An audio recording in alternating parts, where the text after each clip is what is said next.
Assalamualaikum warahmatullahi wabarakatuh. Untuk video kali ini saya akan membahas sekilas tentang sebuah aplikasi yang berguna untuk membuat flowchart program. Aplikasi ini disebut dengan Raptor. Baik, untuk menjalankan aplikasi Raptor ini kita terlebih dahulu menginstal program tersebut yang filenya bisa di-download di blog.tamjar.com. Setelah terinstall, kita bisa menjalankan melalui start menu, kemudian pilih Raptor. Nah, akan tampil program Raptor yang telah kita jalankan. Ada beberapa bagian di dalam aplikasi Raptor ini. Yang pertama adalah bagian lembar kerja yang berfungsi untuk membuat segala bagan alur yang kita inginkan.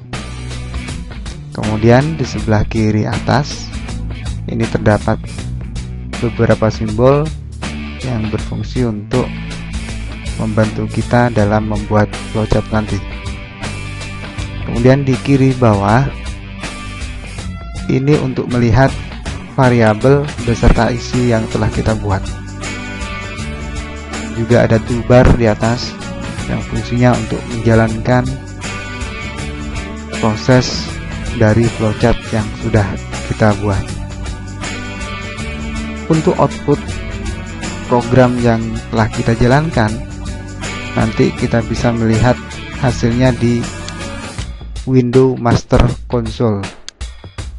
Untuk sementara kita arahkan dulu di bawah seperti ini. Baik, untuk contoh sederhana, kita akan membuat sebuah aplikasi atau flowchart menghitung luas persegi panjang. Untuk flowchart harus diawali dengan start, diakhiri dengan end. Sebenarnya mudah untuk mengingat simbol-simbol yang ada di dalam flowchart program. Tinggal kita mengingat saja macam-macam kue yang ada di pasar. Misal untuk memulai dan end kita gunakan donat. Nah, ini namanya donat. Kemudian untuk simbol proses kita bisa menggunakan tahu, simbol yang menyerupai tahu kotak, atau juga bisa digunakan untuk prosedur. Kemudian untuk input dan output kita menggunakan simbol tempe. Nah, jadi untuk menginputkan data atau mengoutputkan data kita bisa menggunakan simbol tempe. Nah, untuk selection atau statement kondisi kita bisa menggunakan kue wajib. Nah, itu beberapa simbol yang perlu kita ketahui. Baik, kita buat program sederhana, yaitu program menghitung luas persegi panjang. Pertama kita minta inputan dulu. Kita arahkan ke simbol input, klik satu kali, kemudian arahkan mouse-nya, kemudian klik di garis tengah-tengah antara start dengan end. Baik, kita simpan dulu. Saya kasih nama persegi. Save. Nah, ini sudah kita buat inputnya.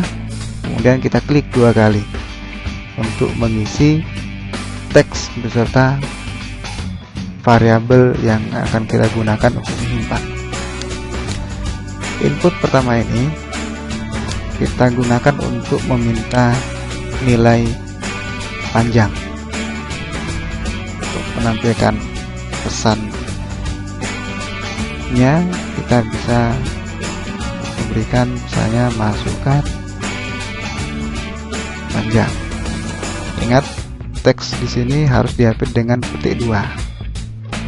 Kemudian akan disimpan di mana? Kita letakkan di sini, misalnya kita beri nama variabel p. kemudian down. Ya, ini merupakan inputan untuk meminta nilai panjang. Kemudian berikutnya kita minta inputan untuk nilai lebar. Karena posisi masih di simbol input, kita langsung klik di bawahnya panjang, kemudian kita klik 2 kali.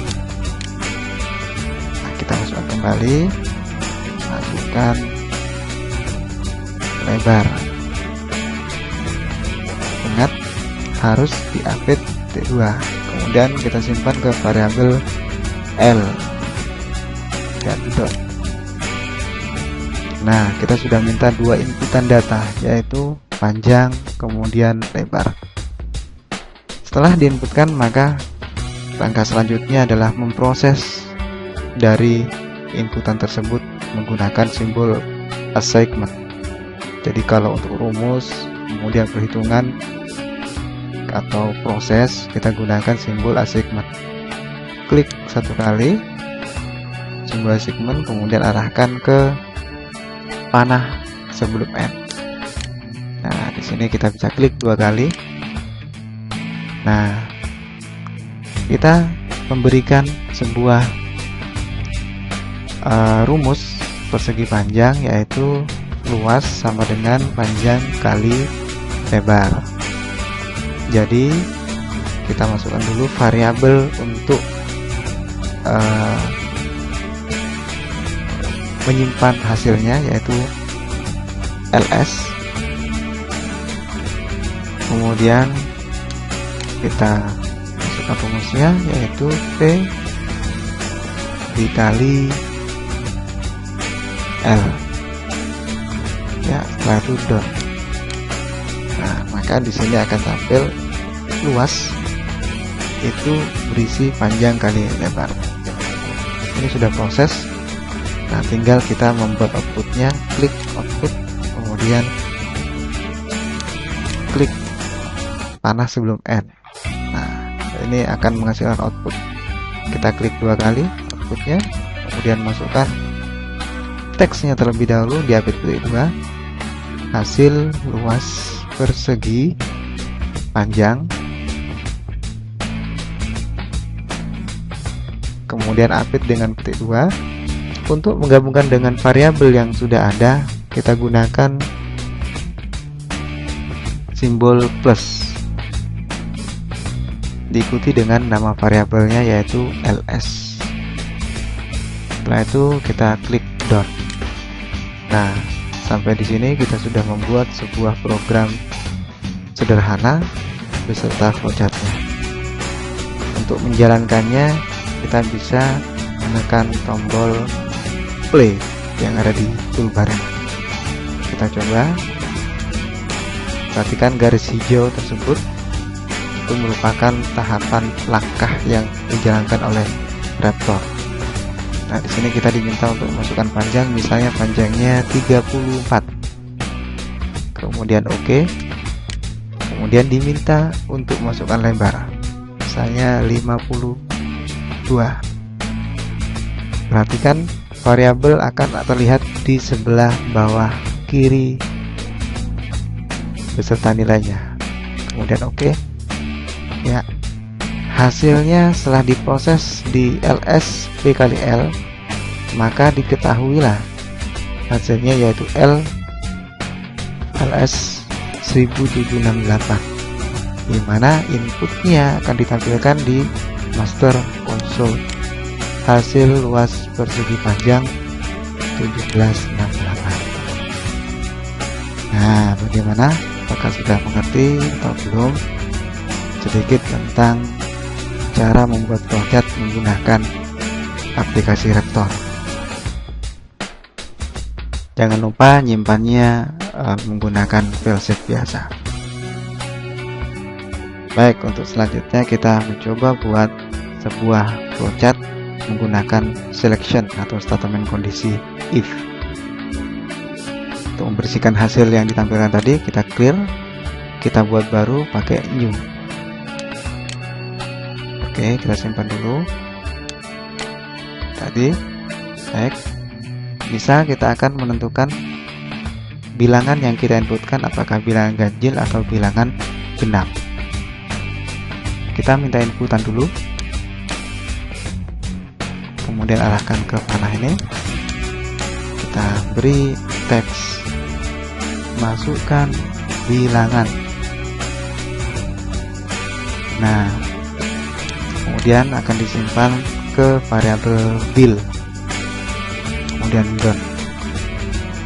Setelah dilakukan, tinggal kita menyeleksi apakah nilai yang ada di dalam variabel bil termasuk nilai bilangan genap atau bilangan ganjil.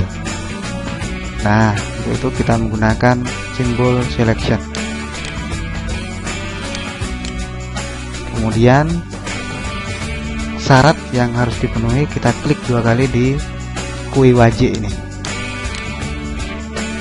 Misal adalah bilangan genap, itu adalah bilangan yang kalau di mode maka sisa hasil baginya itu 0. Di mode 2 sisa hasil baginya 0. Jadi bisa menggunakan perintah bil mode 2 sama dengan 0. Kemudian kita done. Nah, di sini tampil jika bilangan di mode 2 sama dengan 0 itu berarti bilangan genap. Jika iya 0 berarti bilangan genap. Maka kita sisipkan output di sebelah yes. Klik dulu output, kemudian klik dash. Nah, di sini kita klik 2 kali untuk menampilkan bilangan genap. Done. Kalau bukan 0 berarti bilangan ganjil. Kita simpan juga bilangan ganjil.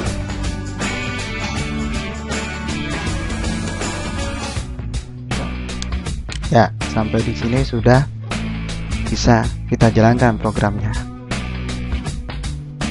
Ingat, di sini di simbol selection ada tanda kotak karena seperti ini, jadi kita tidak perlu bingung. Kalau seperti ini berarti input atau output yang dimiliki oleh statement seleksi itu ada di dalam, jadi kita klik untuk membukanya. Kita coba jalankan, perhatikan simbol hijau yang mewarnai tiap jalannya proses. Masukkan bilangan, misal 34. Oke, ternyata 34 masuk, termasuk 0 kalau di mode 2. Maka hasilnya di sini tampil bilangan genap. Ya. Misal kita coba lagi, kita jalankan, kita masukkan 9. Oke.